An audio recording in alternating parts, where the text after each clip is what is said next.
Na toto video ste klikli asi z dvoch dôvodov. Prvý dôvod, asi vás zaujíma, jaké je to byť v psychiatrii.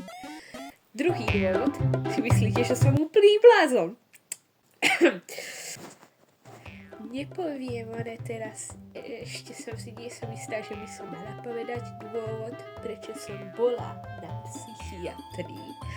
Poviem to inokedy, keď viacej budem pohodlná s týmto hovoriť. Tak áno. Takže tak to začalo, že ja som začala vrieskať, že už mi zavolajú sanitku, nech už idem na psychiatriu, lebo ja som už bola mentálne v piči, mala som depresie, som vrieskala vždycky. Som rozbila aj jednu časť môjho, kde mám šaty, skrinky, som rozbila aj časť skrinky, že tú policu, ja som ju rozbila tak, že som tam drbla s mojou rukou, to spadlo dole. Akože aj tak to bolo neštabilné, aspoň tam mám viacej miesta, takže není to také zlé. Späť k veci, aké to je v psychiatrii. Takže ja som tam prišla, pýtali sa ma tam otázky a ja ešte mi dali tabletky na ukludnenie, takže som bola taká áno. A potom sa ma pýtali znova otázky a išla som spať, lebo vtedy bol večer. Asi možno, že aj bolo aj o polnoci, keď som tam prišla, lebo dosť ďaleko to je od toho, odkiaľ kde bývam. Sa zobudím, ja nemám okuliare, bez ktorých neviem vidieť, super, takže tam robím aktivity bez okuliarov a nič sa mi tak akože nechcelo robiť. Mali sme vystrihovať také dekorácie na okná, viete, také papierové dekorácie na okno, čo zvyknú byť také figuríny formované, také niečo, alebo vločky napríklad, aj vločky sme robili, také veci sme robili. A potom to jedlo bolo tam otrasné. Sestričky nevedeli ani poriadne urobiť rohlík s maslom. To tak divne oni vždycky urobili a nevedeli ani akože s chlebom asi sme tak ani veľa nejedli veci. To jedlo tam bolo otrasné. To bolo hrozné niečo. Tak ešte vždycky večer, tak podvečerone, že sme mohli pozerať telku, tak sme pozerali Kung Fu Pandu, čo bolo super, úžasné. Lenže na nešťastie sme vždycky museli pozerať v dabingu, v českom dabingu alebo slovenskom dabingu, čo bolo utrpenie, lebo ja vždycky pozerám radšej originály, nie dabingy. Akože maďarské dabingy sú napríklad oveľa lepšie než české, Pane Bože, to české, väčšina z nich otrasne, neviem ich pozerať. Takže áno.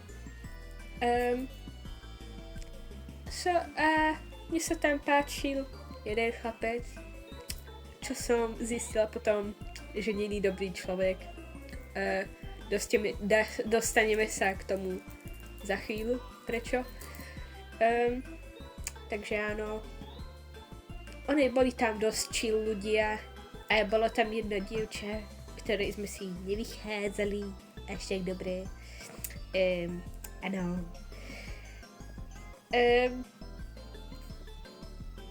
A my sme sa pohádali, ani nepoviem na čom, lebo to bola taká pičovina, na čom sme sa pohádali. To bolo hrozné. Dobre, to bol môj pes, ospravedlňujem sa. No, takže ja som sa potom škrabala, keď sme sa pohádali, lebo mňa si nenechala vypočuť, že čo sa stalo. A ona, že potom mi hovorila, že to som sa naschválne poškrabala, lebo že aby sa cítila zle, alebo neviem, už sa nepamätám na to, ale to bola taká pičovina. To bolo niečo hrozné. Takže potom sme sa mali konverzáciu o niečom, že vždycky bol taký ranný kruh. A potom babaj, ona, babaj, ahoj. Toto ja preskakujem veľa vecí, akože čo sa stalo.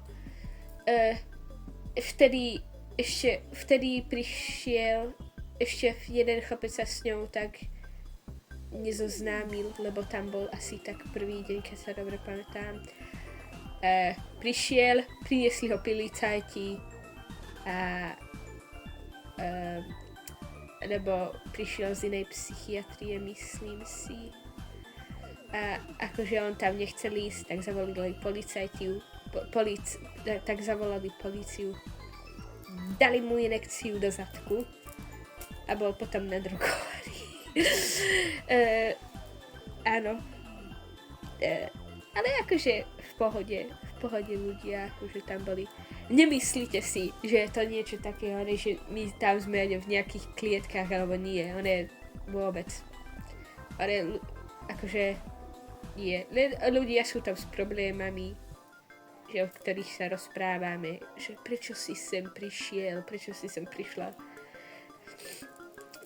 No a potom sa rozprávame. Ja ešte po obede my zvykneme vtedy byť sami v izbe, že si zaspať. Áno. Ráno, ešte keď sme sa nenajedli, tak my vždycky mali sme rozcvičku na lačno. Akože neboli to tam ťažké cviky, to boli také, čo by si robil akože v škole na rozcvičke, akože nič extra. Potom ja som vedela najlepšie kresliť tam, lebo ja som taká úžasná, že ja som najlepší umelec na svete. Akože, dobre, v tejto animácii, alebo neviem, čo to mám povedať, že či sa to aj počíta toto ako animácia, keď toto sledujete. Ale takto nezvyknem kresliť, takto ja zvyknem kresliť digitálne. Možno, že dám sem že obrázky, že čo, že ako vyzerá normálne, keď zvyknem kresliť. Vyzerá to inak. Tak som ukazovala im obrázky, im sa to veľmi páčilo. Ešte som mala so sebou nálepky. Akože, keď mi priniesli veci, keď som tam mala veci, lebo som hovorila, nemala som tam okuliare. Takže áno. A asi o 3 dní akože neskôr, než mi prišli veci. Takže áno. Ani ešte keď som ešte sa dozvedela, že mi prišli ďalšie veci, oni mi to nepovedali.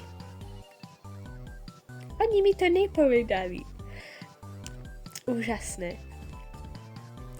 Tá miscommunication medzi tou psychiatriou bolo niečo otrasné. A nemohli sme tam pozerať horory, thrillery alebo niečo také, že my sme, keď ešte tam neboli deti, akože mohli sme niečo také, že pre starších asi pozerať, že trošku viacej také pre starších pozerať, ale keď tam boli deti, tak potom asi nie. tie deti boli otrasné. Jeden týpek bol v pohode z tých detí, on mal asi 9 alebo 10. A tí druhí boli otrasní. 5-ročné dieťa, to bolo najhoršie, najviac rozmaznanejšie dieťa v živote, čo som potkalo. A potom tam bol 7-ročný, ktorý stále plakal. Raz bolo také, že začal plakať, že nemohol pozerať Skibidi Toilet. Áno, teraz myslím to vážne, začal plakať, že nemohol pozerať Skibidi Toilet. Táto generácia je v piči, kámo. Toto je otrasné niečo. Ja nechcem byť v tejto realite. Ja chcem byť v inej dimenzii, prosím, zachránte ma. Takže áno. A raz kričal na každého, keď prišli psychiatričky, tak začal kričať na každého, že je korytnačka. Áno. Takže tam takéto to bolo s deťmi. Otrasné. Nenávidím deti, by the way. Ja nenávidím deti. Nikdy nechcem mať dieťa. Nepýtajte sa prečo. Ja len proste ich nenávidím. A než vďaka Bohu tam bolo ešte jedno dievča, čo tiež nenávidelo deti. Sme si vyšli, dobre. My sme sa rozprávali, lebo sme mali taký istý typ žáner hudby, čo sme počúvali, alternatívny, len ona mala trochu taký iný, lebo ona viacej počúvala visual kei a ja viacej taký emo, nu metal, industrial metal, progressive metal, niečo také, niečo. A teraz sa syntiť hudba. Takže akože mali sme niečo podobné, že tam ona trocha také tvrdšie žáner počúvala, alebo death metal napríklad ona počúvala, alebo black metal, myslím si, že lebo mala Mayhem tričko. A teraz takže a skoro všetci tam na psychiatrii mali piercingy, čo bolo cool asi. A to dievča si ich urobila urobila snake bites, čo sa dalo vidieť, že si to sama už zrobila, lebo nebolo to tak pekne zahojené. A teraz k tomu, jak sa mi páčil ten chlapec a som zistila, že není dobrý človek. Zistila som, že dal pusu 13-ročnému dievčatovi do piči. 13-ročný človek mal 17. Nie, kámo, to bolo otrasné. Ešte my sme sa objali raz, čo bolo také otrasné. Som bola taká Takže áno.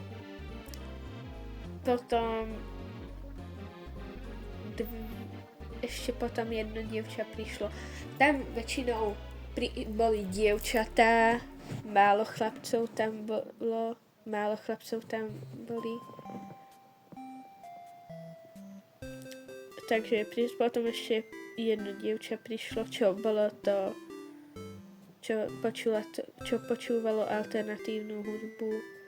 Potom prišlo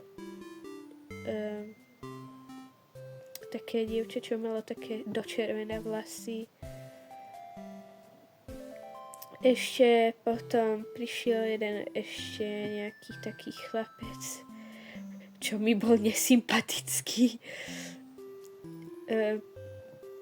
Lebo on najprv bol taký utiahnutý, potom sa začal chovať tak No napríklad, že on povedal, že sa cíti ako človek medzi nami.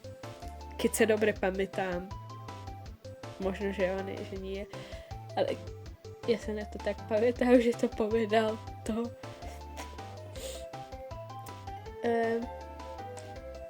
Potom prišlo jedno dievča, čo som sa s ňou najviac asi tam potom rozprávala, ale ja som tam bola tak... Vtedy už som bola tam asi 2 týždne alebo týždeň. A takže len 2 dni som sa s ňou rozprávala, lebo potom som odišla a potom už sme sa nikdy nevideli. Čo je škoda, lebo by sme boli dobré kamarátky. Akože spolu. Nie. Ale mala som sa jej vypýtať, on je jej Instagram a tam si mohli sme si písať. Ale asi ho nemá, lebo keď sa dobre pamätám, asi jej ukradli telefón a dovtedy ho nemala. Ja teraz ma napadlo, my sme tam nemohli mať telefóny! My sme tam nemohli mať telefóny. Alebo žiadne také technológie. My sme tam nemohli mať, že opasok, alebo že na mikine mať takú šnúru. Mne je z mikiny vytiahli šnúru a som chcela chytiť záchvat. Robím si srandu, nemyslel to vážne. Ale bolo to hrozné, ale ešte nemohli sme tam mať ani žuvačky. Ale dobrá vec bola to, že mohli sme si priniesť nejaké jedlo, ale nie kolu, alebo kofolu, alebo niečo také. Ale mohli sme si priniesť nejaké sladkosti, ktoré neboli také extrémne a jesť ich na Olovrant. Ja som sa jedine vtedy vedela najesť, lebo to jedlo tam bolo otrasné. Takže áno, to je asi všetko. Takže také to je byť v psychiatrii. Neviem, jak to mám skončiť toto video. Toto je všetko, čo mám len povedať. Takže áno, toto je ako je byť na psychiatrii. Takže áno. Není to také hrozné, jak ľudia hovoria. Keď sú tam milí ľudia. Ja ešte toto som zabudla povedať. Každú stredu tam museli prísť klauni. Každú stredu. Takže to bolo utrpenie. Ale akože tí druhí klauni, čo tam boli oveľa lepší. Lebo boli takí, hej, urobme vianočnú rap pesničku. Ale to bola akože zábava robiť. Akože ja som povedala, že čo tam má byť ako prvá veta. Takže áno. Takže každý že sme si vymýšľali akože čo tam má byť, že v tej pesničke ako aké slova. A potom oni akože urobili taký beat a potom jeden týpek to tam akože čo bol s nami upravoval to tak. Takže to bola zábava. Takže áno, to je všetko asi, čo tam bolo. Keď sa robí.